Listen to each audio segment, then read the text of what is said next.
तो ये video continuation होने वाला है डेविल्स आवर सीरीज का। अगर आपने इसका एपिसोड 1 और 2 का एक्सप्लेनेशन नहीं देखा है तो आई बटन पे लिंक आ रहा होगा, उसको आप सबसे पहले चेकआउट कर लो, नहीं तो ये वीडियो कुछ खास समझ में नहीं आएगा। जिनको डेविल्स आवर के सीरीज के बारे में नहीं बताया उनके लिए मैं बता दूं कि ये एक बहुत अच्छी मिस्ट्री थ्रिलर सीरीज है। ओके, तो सीधे चलते हैं एक्सप्लेनेशन की तरफ।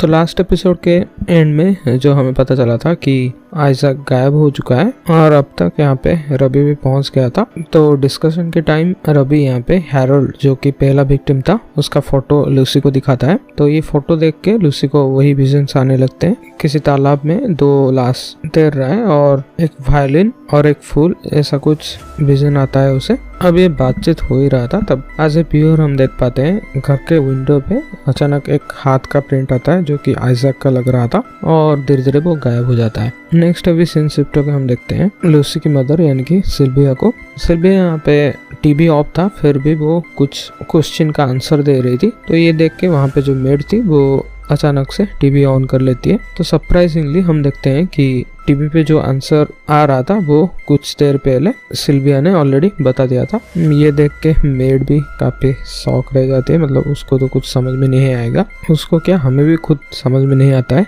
यहाँ पे क्या चल रहा है, लेकिन चिंता मत कीजिए आगे पता चल जाएगा ये सब क्या चल रहा है। अभी रात पे हम देखते हैं लूसी अकेले सो रही थी और उसे ऐसा लगता है कि उसके छत पे कोई चल रहा है। तो वो चेक करने ऊपर जाती है तो सडनली एक आदमी दिखता है और सडनली वो गायब हो जाता है। तो ये देख के लूसी फ्रीक आउट करके घर से निकल जाती है और वो बाहर जाती है। यहाँ पे वो रवि को फोन करती है और यहाँ पे उनका थोड़ा बहुत बातचीत होता है और बातों बातों में लूसी ऐसा बोलती है कि क्या तुम्हें हैरोल्ड के घर पे एक वायलिन रखा हुआ मिला? तो इसका जवाब रवि कुछ नहीं देता, बट रवि यहाँ पे मन में सोच रहा था कि हाँ हैरोल्ड के घर पे एक वायलिन था।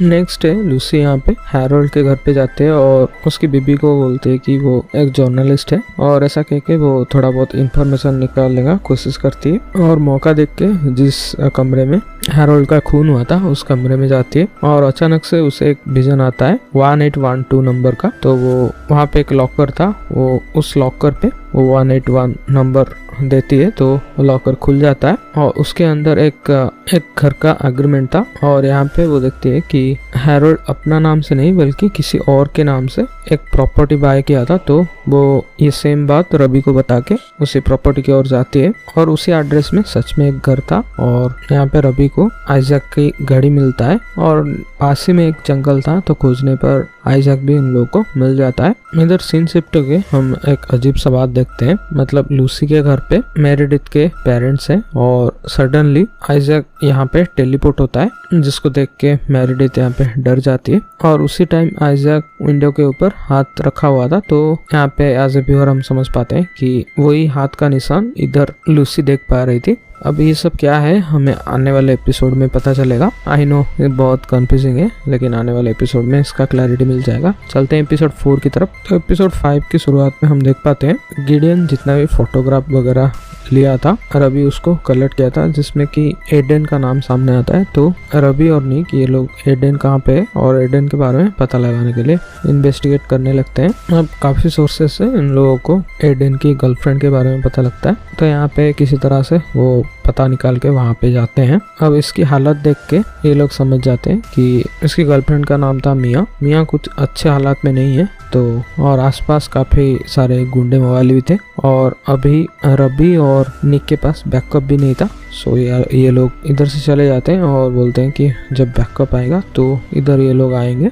नेक्स्ट सीन में हम देखते हैं रात को ये लोग मिया के ऊपर नजर रखने आए थे, शायद से मिया से उसका बॉयफ्रेंड यानी कि एडन मिलने आएगा तो ये लोग उसे पकड़ लेंगे। बट कोई और लड़का जोर जबरदस्ती कर रहा था मिया के साथ। तो निक यहाँ पे अकेले ही घुस जाता है और अभी यहाँ पे बैकअप बुलाने का कोशिश करता है बट उसका वॉकी टॉकी काम नहीं करता। अब यहाँ पे हम देखते हैं जैसे तैसे करके ये लोग 3-4 गुंडे वहाँ पे थे, 3-4 नहीं बहुत सारे गुंडे थे। तो ये लोग उन लोगों से लड़ते हैं और आखिरकार मिया को उधर से निकाल के लेके आते हैं। अभी नेक्स्ट सीन में हम देखते हैं मिया तो इनिशियली एडन का लोकेशन नहीं दे रही थी बट काफी समझाने पर वो उसकी लोकेशन दे देती है। अब यहाँ पे लूसी अकेले ही वहाँ पे चली जाती है उसको समझाने, एडन को समझाने। और यहाँ पे थोड़ी देर बाद हम देखते हैं एक ब्लैक कार आया था और लूसी को देख के वो कार फिर से इधर से चला जाता है। लूसी यहाँ पे तुरंत रवि को फोन करके ये सारी बात बताता है और कार का नंबर भी दे देता है, तो रवि उस कार का पीछा करने लगता है।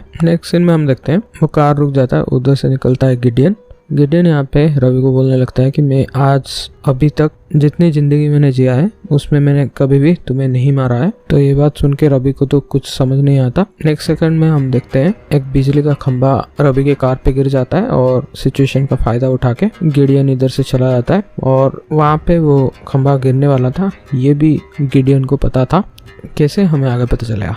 अब नेक्स्ट डे हम देखते हैं एडन बॉय ड्रग डीलर के साथ था। अब ये ड्रग डीलर उसे धमकाता है कि हमारे भाई बंधु को जिसने मारा उनको मारो जाके, मतलब बेसिकली नीक या फिर रवि किसी इनमें से किसी को तो जाके मार डालो। तो यहाँ पे हम देखते हैं एडन ऐसा ही करता है, नीक को मार देता है, जो कि सैड सीन था। अब यहाँ पे एज ए व्यूअर हम समझ पाते हैं कि गिडियन बुरा बंदा नहीं है, वो जस्ट फ्यूचर जानता है तो वो उसको बदलने का ट्राई कर रहा है। अब वहाँ पे लूसी नहीं आती तो वो एडन को मार देता और एडन कभी निक को नहीं मार पाता। बट अभी तक हमको ये नहीं पता कि आखिरकार गिडियन को फ्यूचर कैसे पता चल जाता है। इधर एपिसोड 4 खत्म होता है, चलते हैं एपिसोड 5 की तरफ। यहाँ पे हम देखते हैं रवि निक के कमरे में आया था इन्वेस्टिगेशन करने के लिए, बट उसको ऐसा खून में लथपथ देख के वो रोने लगता है। नेक्स्ट सीन में हम देखते हैं रवि यहाँ पे लूसी से मिलने आया था और यहाँ पे उन लोगों का थोड़ा बातचीत होता है। अब बातचीत के दौरान लूसी को ऐसा विजन आता है कि रवि के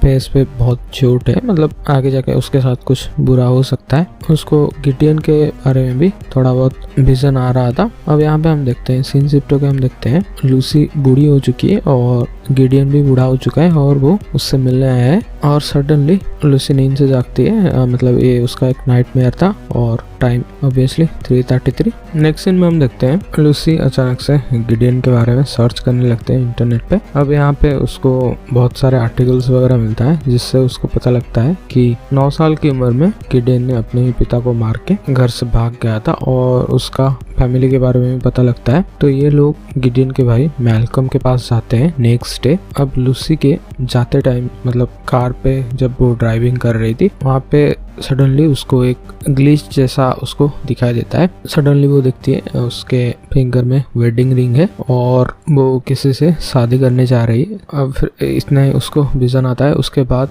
लूसी और रवि ये लोग मैल्कम से मिलने जाते हैं। अब मैल्कम से उन लोगों को पता लगता है कि गिडियन इतने सालों से कभी मैल्कम से मिला नहीं है, बट वो 2-3 महीनों से उसे वॉइस मैसेज कर रहा है। तो वो वॉइस मैसेज चेक करने पर हम सुन पाते हैं कि गिडियन यहाँ पे बोल रहा था कि तुम पहला इंसान हो जिसे मैंने बचाया है। अब ये क्यों बोल रहा है हमें आगे पता चलेगा। अब ये वॉइस मैसेज बार बार सुनने पर ये लोग नोटिस कर पाते हैं कि बैकग्राउंड में एक ट्रेन चलने का साउंड आ रहा है। तो करीब रात के 1:30 बजे कौन सा ट्रेन चल रहा था इसको फिल्टर आउट करके ये लोग पता कर सकते हैं गिडियन करेंटली किस लोकेशन पे रह रहा है। अब नेक्स्ट डे हम देखते हैं रवि सक्सेसफुली वो लोकेशन फाउंड आउट कर लिया था, तो वो उस लोकेशन के लिए निकलता है और ये बात वो लूसी को बोलता है। तो लूसी को ऐसा लग रहा था कि उसके जान को खतरा है, यानी कि रवि के जान को खतरा है, बिकॉज उसने विजन पे ऐसा देख लिया था। तो वो उसे अकेले जाने के लिए मना करती है, बट रवि उसकी बात नहीं सुनता। अब यहाँ पे हम देखते हैं ड्राइविंग करते वक्त फिर से लूसी को विजन आता है और इस बार वो देख पाती है कि उसका और रवि का मैरिज हो रहा है, जिसपे नीक और उसकी वाइफ भी वहाँ पे थे और ये मैरिज अटेंड कर रहे थे। अब ये कैसे पॉसिबल है हमें आगे पता चलेगा, बिकॉज नीक तो ऑलरेडी मारा जा चुका है। ओके, तो इसके बारे में हमें थोड़ी देर में पता चल जाएगा। अब रवि उस लोकेशन पे पहुंच जाता है। नेक्स्ट हम देखते हैं वहाँ पे गिडियन ने एक बच्चे को बांध के रखा था, मतलब बच्चा नहीं था, 20-22 साल का होगा। अब यहाँ पे सबसे पहले रवि उसको आज़ाद करता है, पर तब तक वहाँ पे गिडियन भी आ चुका था। गिडियन यहाँ पे उस लड़के को गोली मार देता है। नेक्स्ट वो रवि के पास जाता है, रवि को वो बोलता है तुम मेरे पास मत आओ, मैं तुम्हें हर्ट करना नहीं चाहता। अब रवि यहाँ पे गिडियन के ऊपर हमला कर रहा था, बट यहाँ पे आज भी और हम नोटिस कर पाते हैं कि गिडियन को ऑलरेडी वो मूव पता है, मतलब रवि कहाँ से कैसे वार करने वाला है उसके ऊपर, वो सब कुछ गिडियन को पता है। तो वो आराम से डॉज कर रहा था। एट लास्ट रवि नहीं मानता, तो रवि को वो 3-4 मुक्के मार के उसको बेहोश कर देता है और इधर से जा ही रहा था। तभी हम देखते हैं लूसी बहुत तेज आती है और कार से जोरदार एक टक्कर मारते हैं, तो गिडेन यहाँ पे बेहोश हो जाता है और ऐसे ही उसको अरेस्ट किया गया था। अब फिर से हम प्रेजेंट टाइम में आ चुके हैं और इधर इंटरोगेशन रूम में यहाँ पे हम देखते हैं गिडेन यहाँ पे रवि को ताना मारता है कि तुम्हें मेरा बात सुनना चाहिए था, अगर मैं उस दिन एडन को मार देता तो आज तुम्हारा दोस्त यानी कि निक जिंदा रहता। तो ये बात सुन के रवि यहाँ पे मैल्कम के बारे में पूछने लगता है, तो गिडेन यहाँ पे भड़क जाता है और बोलता है मेरे भाई यानी कि मैल्कम को इस सब में मत घसीटो। तो रवि यहाँ पे उससे पूछने लगता है क्या तुमने अपने भाई की वजह से अपने पिता को मारा? तो गिडेन यहाँ पे बोलता है कि पहले मेरे पिता ने मुझे मारा यानी कि जान से मार दिया, उसके बाद मैंने अपने आप को बचाने के लिए उनको मारा। तो ये बात सुन के रवि किसी को भी कुछ समझ नहीं आता। यहाँ पे एपिसोड 5 खत्म होता है। चलते हैं एपिसोड 6 की तरफ। अब इस एपिसोड में सारे के सारे मिस्ट्रीज और जितना सब क्वेश्चन है सब आंसर मिल जाएगा। गिडेन यहाँ पे बोलने लगता है कि बाकी सारे लोगों की तरह गिडेन भी मरता है, लेकिन वो मरने के बाद जब नेक्स्ट टाइम जन्म लेता है उसका शरीर सेम रहता है और सेम जगह पे वो जन्म लेता है। बेसिकली उसका लाइफ रिपीट होते रहता है और बाकी लोगों की तरह, जैसे बाकी लोगों का प्रीवियस जन्म में क्या हुआ याद नहीं रहता, बट गिडेन को वो याद रहता है। अब यहाँ पे हम छोटे छोटे फ्लैशबैक देख पाते हैं और यहाँ पे हम समझ पाएंगे गिडेन के साथ आखिरकार क्या हुआ। तो सबसे पहले हम देख पाते हैं गिडेन का एक घर पे जन्म होता है और उसके पिता काफी रिलीजियस थे, तो चर्च के टाइम उसने कुछ तो किया, उसके कारण उसके पिता उसे बेल्ट से मारने लगते हैं। नेक्स्ट ऐसे कुछ साल बीत जाते हैं और यहाँ पे हम देखते हैं कि उसके पिता और उसके माँ का झगड़ा हो रहा था किसी आदमी को लेके, मतलब उसके माँ का किसी के साथ चक्कर चल रहा है। अब यहाँ पे हम देखते हैं काम करने के लिए उसके पिता किसी दूसरे शहर जाते हैं और वो बोल के जाते हैं दोनों भाइयों को कि अपनी माँ का ख्याल रखना। इधर हम देखते हैं उसके माँ सच में चीट कर रही थी और वो किसी और के साथ फिजिकल हो रही थी। अब ये बात जब उसके पति को पता चलता है यानी कि गिडेन के पिता को पता चलता है, तो वो बच्चों को घुमाने के बहाने से अपने बच्चों को बाहर ले आता है और बोलता है कि गॉड उसे माफ नहीं करेंगे। ये कह के वो कार को एक खाई पे ड्राइव करके ऊपर से नीचे कूदा देता है और ऐसे ही गिडेन, उसका भाई और उसके पिता मर जाते हैं। अब नेक्स्ट जन्म में फिर से गिडेन वही सेम शरीर में आता है और ऐसे ही बहुत बार होता है, यानी कि पता नहीं कितना जन्म हो गया होगा। तो फाइनली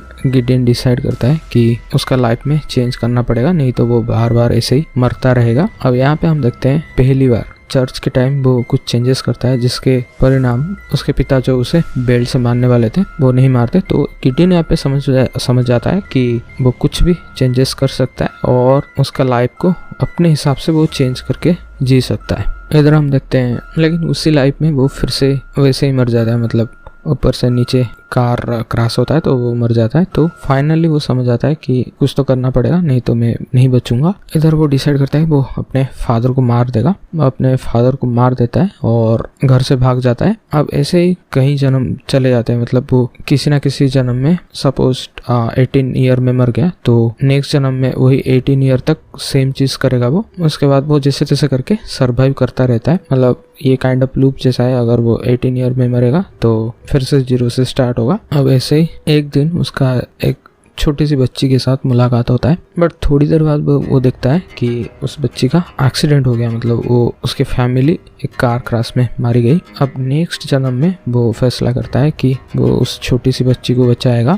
तो वो क्या करता है कि जिस दिन ये लोग जाने वाले थे उस दिन उन लोगों का कार पंक्चर कर लेता है, तो ये लोग जा ही नहीं पाते। अब यहाँ पे उस लड़की को जिसको इसने बचाया उसको कुछ विजन आने लगे, मतलब लूसी के जैसा, बट वो लूसी नहीं है, वो लूसी के जैसा उसको विजन आने लगे। अब ऐसे ही वो कितने सारे लोगों को बचाया, जितनी बार वो बचाता है वो उन लोगों का नाम एक जगह पे एक डायरी पे नोट करता है, क्योंकि रवि उससे पूछता है कि नेक्स्ट लाइफ में जब तुम जन्म होगे तो तुम्हारा तो मतलब सब कुछ रिसेट हो गया होगा, ना ही वो डायरी रहेगा, तो तुम लिखते क्यों हो उन विक्टिम के नाम, तुम लिखते क्यों हो? तो जवाब में गिडेन बोलता है कि वो ये सब मेमोराइज करने के लिए लिखता है। तो रवि को ये सारी बात बकवास लग रहा था।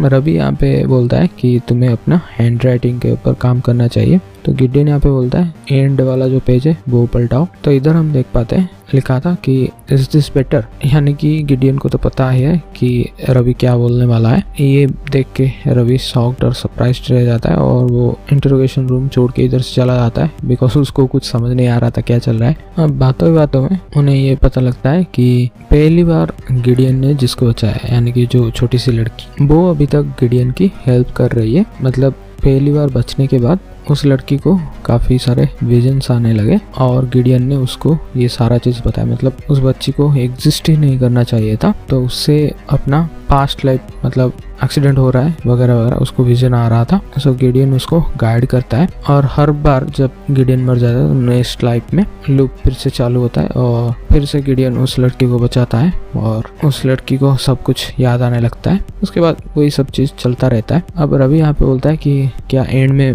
क्या होता है। तो गिडियन यहाँ पे बोलता है कि एंड में तुम मुझे पकड़ लेते हो और मैं इस जेल पे आता हूँ। मैंने बहुत बार इसको चेंज करने का ट्राई किया बट चेंज हो ही नहीं पाता। हर बार तुम मेरे रास्ते चले आते हो। मतलब रवि को वो बोल रहा है कि तुम मेरे रास्ते चले आते हो। अब यहाँ पे हमें पता लगता है कि वो एडन को क्यों माना जाता था। तो एडन हमेशा एक प्रेग्नेंट औरत के खून कर लेता है जितना लाइफ अभी तक गिडियन ने जिया है। बट उस रात को सब कुछ चेंज हुआ जब नीक और रवि ये लोग खुजते मियाँ तक पहुंच गए और मियाँ से मतलब उन गुंडे के साथ झगड़ा हुआ, लड़ाई हुआ और उनके भाई बंधु उनको पुलिस अरेस्ट करके ले गई। ये अभी तक नहीं हुआ था, इतने सारे जन्म में ये अभी तक नहीं हुआ था। इसीलिए एडन ने इस बार नीक और उसके वाइफ का कत्ल कर दिया। ऐसे ही जितने विक्टिम को गिडियन ने मारा है वो आगे जाके कुछ ना कुछ क्रिमिनल एक्टिविटी करेंगे। इसीलिए उसको रोकने के लिए गिडियन ऐसा कुछ कर रहा है। जैसे कि हैरोल्ड वो 2 बच्चों को मार के एक तालाब में फेंकने वाला था जैसा कि लूसी को विजन में आ रहा था। ये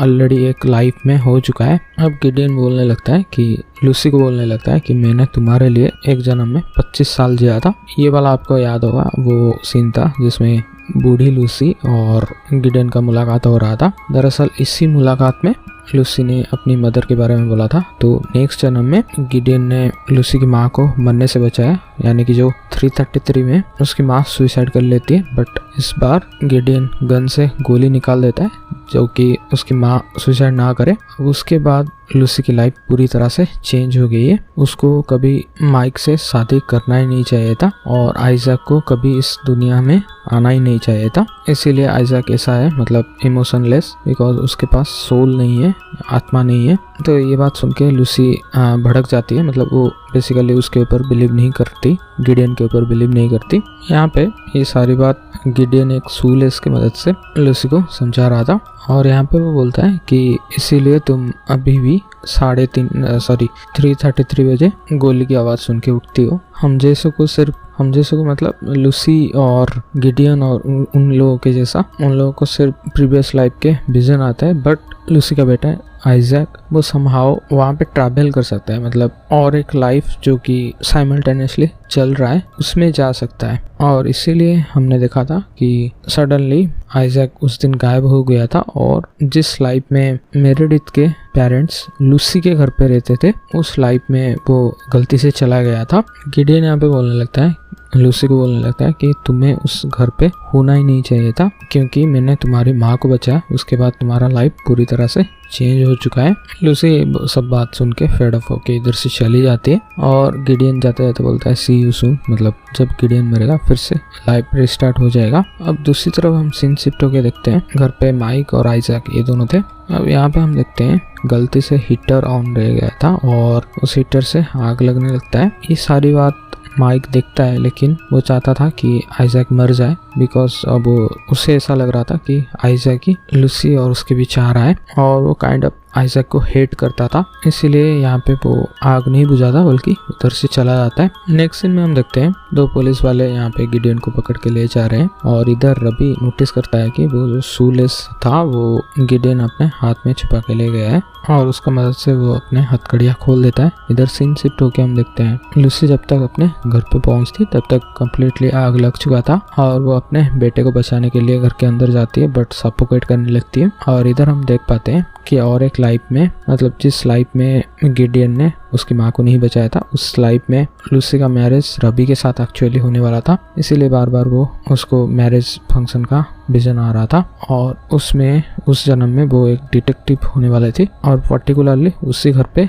आग लगने वाला था। मतलब जिस घर पे वो अभी करंटली रह रही है उस घर पे मेरेडिथ और उसके पेरेंट्स रहने वाले थे और उसी घर पे आग लगने वाली थी। उस आग से मेरेडिथ के माँ की फेस पार्शियली जल चुका है। अगर आपको याद हो तो ये सेम विजन लूसी को एक बार आया था एपिसोड 2 या 1 में, जब पहली बार उन लोगों का मुलाकात हुआ था। इधर हम देखते हैं लूसी इस जन्म में सफोकेट कर रही है और उस टाइम में, मतलब उसके प्रीवियस वाले जन्म में वो एक डिटेक्टिव है और उसको ऐसा लग रहा है कि वो सफोकेट कर रही है। तो ये देख के वहाँ पे जो ऑफिसर थे वो पूछती है कि तुम्हें क्या हो रहा है। तो लूसी यहाँ पे आंसर में बोलती है कि मुझे लगता है कि मुझे डेजा वू है। और बस यहाँ पे सीरीज खत्म होता है। मुझे लगता है सारे के सारे आंसर आपको मिल गया होगा। एंड के एपिसोड में हमको सारे के सारे आंसर मिल गया है और फिर भी कुछ क्वेश्चन हो तो आप कमेंट सेक्शन में पूछ सकते हो। वीडियो बहुत ज़्यादा लंबा हो चुका है और थोड़ा बहुत कॉम्प्लिकेटेड सीरीज था ये, तो प्लीज़ वीडियो को लाइक कर देना अगर पसंद आए और चैनल को सब्सक्राइब कर देना। मिलते हैं नेक्स्ट वीडियो में। Thanks for watching.